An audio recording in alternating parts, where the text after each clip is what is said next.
Hey y'all, I'm Elisa, the Scrappy Wife behind ScrappyWife.com, and today I'm going to use all my scraps in my memory planner. Let's go!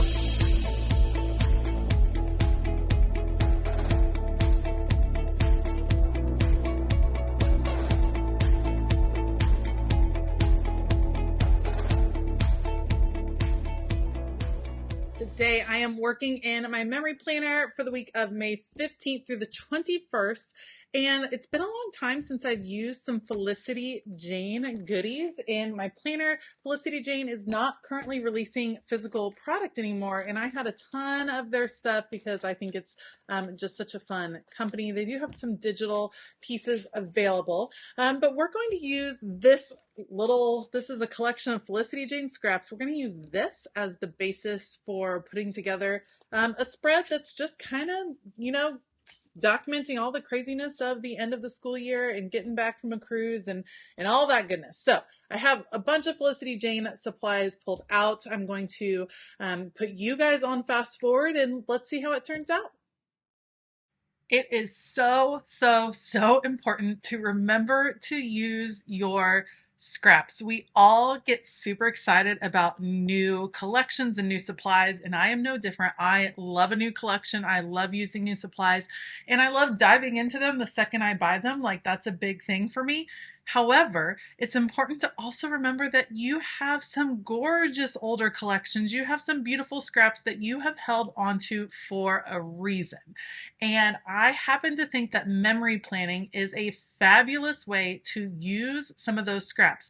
I tend to use smaller pieces of paper anyway when I'm working in my memory planner. I'm often just matting pictures, or I'm just using bits and pieces here and there to cover corners or to cover certain boxes. And so scraps come in really handy for memory planning. It's one of the ways that I use my scraps the most in this particular type of planning and journaling that I do. So I'm starting out, these are all different kinds of Felicity Jane papers from different collections. Felicity Jane specifically tends to have papers that go together. They have kind of, you might say, like a color palette and aesthetic that is super strong, and so their different collections tend to match pretty well. So I'm just digging through the scraps. I'm choosing some soft colors. This was, I'm not going to say a like boring week, but this was just kind of a typical week, nothing crazy out of the ordinary.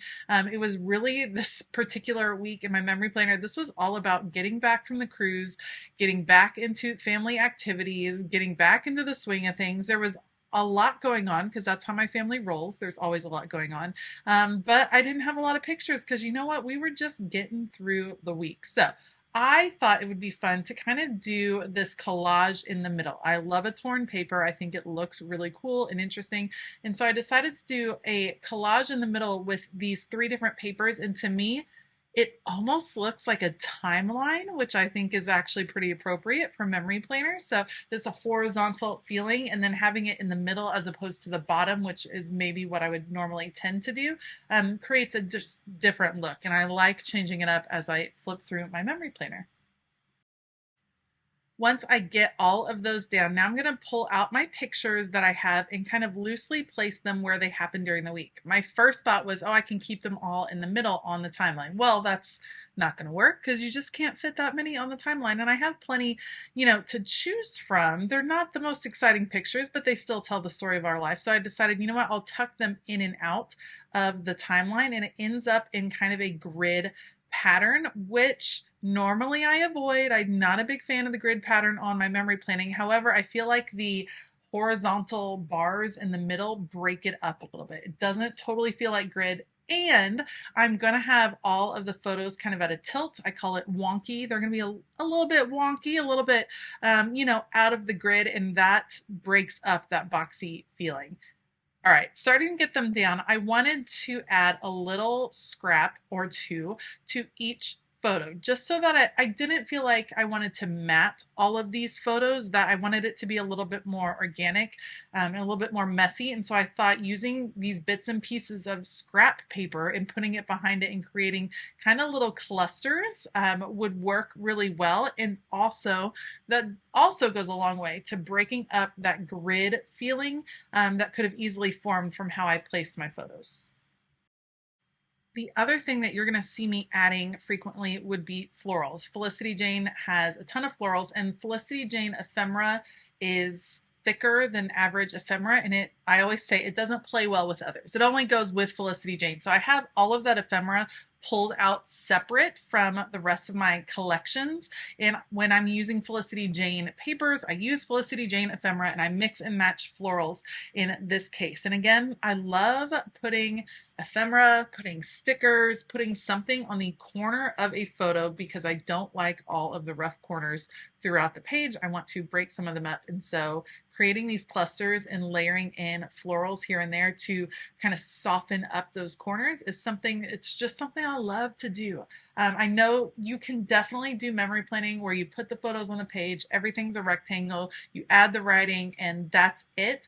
I like being a little bit more, I don't know, loosey-goosey is not the right word, just changing it up some and then softening the edges of those photos.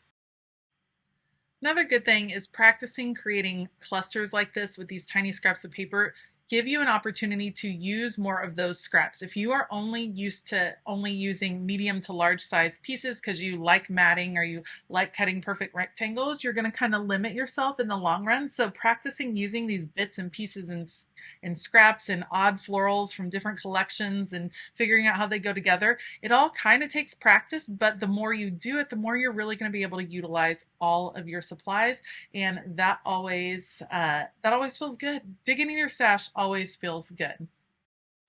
Now, I had included florals in some of the clusters, and I ended up deciding, you know what, I want more florals. I want each picture to have a floral close to it in some way. So I'm going through my stash. I keep all my Felicity Jane pieces in clear acrylic drawers. You can pick them up. I used to get them at like Tuesday morning. Our Tuesday morning is closed now.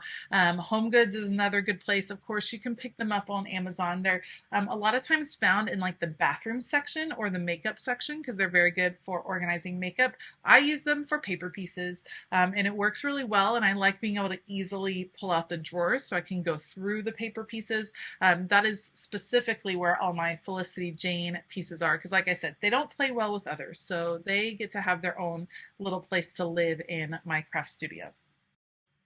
Now, once the florals are on the page, I bet you can probably guess what I'm going to work on next because there it is. I always need words. I love wordfetti. I love word stickers. I love putting alpha stickers. I love big, bold words throughout my memory planning, even over and above the actual journaling that I add to the page. Adding the words to me brings it together and helps tell a full story. Plus, I like the black and white nature of most of these pieces, and I think it helps create like a cohesive feel throughout the entire spread. So I'm going to get those words put in place. They're simple ones: beautiful, remember, enjoy today, things like that. But to me, it kind of completes the spread. The last thing that I'm going to end up doing is adding in journaling lines. Now, I tend to add in journaling lines in a couple of different ways. The technique I use the most is actually using a T-square ruler and drawing lines because I like long horizontal lines that go across boxes. In this case, because of how I had placed the photos, I didn't have room for any long horizontal lines. So I'm actually using a stencil from the Happy Planner to draw in lines in each box. I'm going to use this gray Papermate Flare pen because I thought black might be a little too intense for the softness of the spread. So I'm just drawing in lines in all of the empty places, and then I will go back with a click art marker. Those are fantastic. If you haven't tried the click art markers, I'm gonna link them below. I got mine at Go Wild and I'm loving it. It's in a really light peach color, which you can't really see from the camera, but I like the softness of the color because again, I wanted the photos to be to speak a little bit louder than the actual journaling. That is going to be it for this memory planning spread. If you like this video, give it a thumbs up. Consider hitting that subscribe button as well as the bell notification button. I will link supplies that I used down in the description box below, so be sure to check those out. I want to give a huge shout out to all of my Patreon members. We're having a fantastic time over on Patreon. We are wrapping up Planner Camp and getting ready for a whole month of organization, tips, tricks, videos, all kinds of things. So be sure to check out the link to Patreon down in the description box below. All right, I hope that you have a fabulous day. And as always, keep it creative.